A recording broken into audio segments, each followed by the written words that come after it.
आप सभी ने सुना कि कुछ मिनटों पहले ममता बनर्जी जी ने बयान दिया है कि वह हारी नहीं है और वह इस कारण से इस्तीफा अर्थात रेजिग्नेशन नहीं देंगी, वो मुख्यमंत्री बनी रहेंगी। यह हास्यास्पद भी है और चिंताजनक भी है। यह चिंताजनक इसलिए है कि भारतवर्ष के लोकतंत्र में इस प्रकार की सुंदरता है। The democracy of India is known for the beauty कि जब सत्ता का हस्तांतरण होता है उस समय आजादी से लेकर अभी तक इस प्रकार की परिस्थिति कभी नहीं बनाई जाती है कि दो पार्टी आपस में उलझ जाए। बहुत ही सलीके से, सम्मान के साथ जो मुख्यमंत्री या प्रधानमंत्री की हार होती है, जिस पार्टी की हार होती है, वो इस्तीफा देते हैं और ये सत्ता का हस्तांतरण बहुत ही शांति प्रिय तरीके से भारतवर्ष में होता आया है। विगत 75 वर्षों में, in the last 75 years, India is known for this phenomenal democratic effect of its in the whole world. पूरे संसार में भारत अपने इस लोकतांत्रिक संवैधानिक प्रक्रिया के लिए जानी जाती है। मगर आज ममता बनर्जी जी ने जो कहा है और जो किया है, मुझे दुख के साथ कहना पड़ रहा है, यह जो परंपरा भारतवर्ष की थी उसके ऊपर एक आघात है।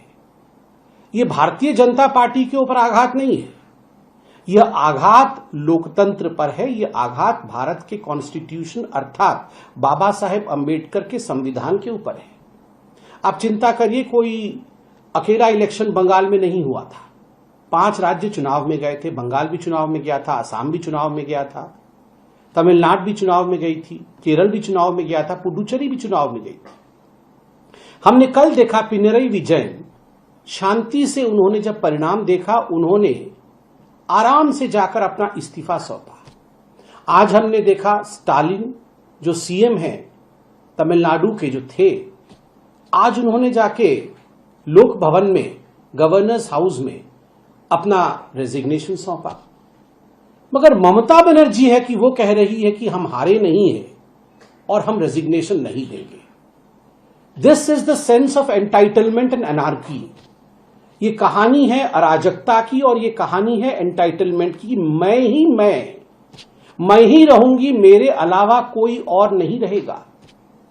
संविधान मेरे से शुरू होता है और मेरे पे खत्म हो जाता है। अगर मैं नहीं तो संविधान नहीं, मैं नहीं तो लोकतंत्र नहीं। मुझे ही केंद्र बिंदु में रखकर सत्ता चलेगी, अगर मैं नहीं तो सत्ता भी नहीं चलेगी। ममता जी को बहुत ही ससम्मान हम कहना चाहेंगे कि no one is indispensable in Indian democracy.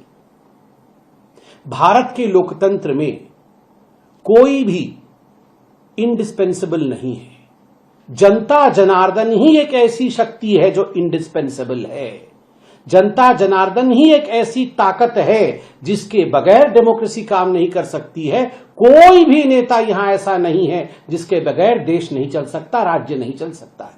तो ये गलतफहमी जो ममता बनर्जी पाल रही है कि उनके बिना बंगाल नहीं चल सकता है और वही बंगाल है और वही सरकार है, एक गलत बात है।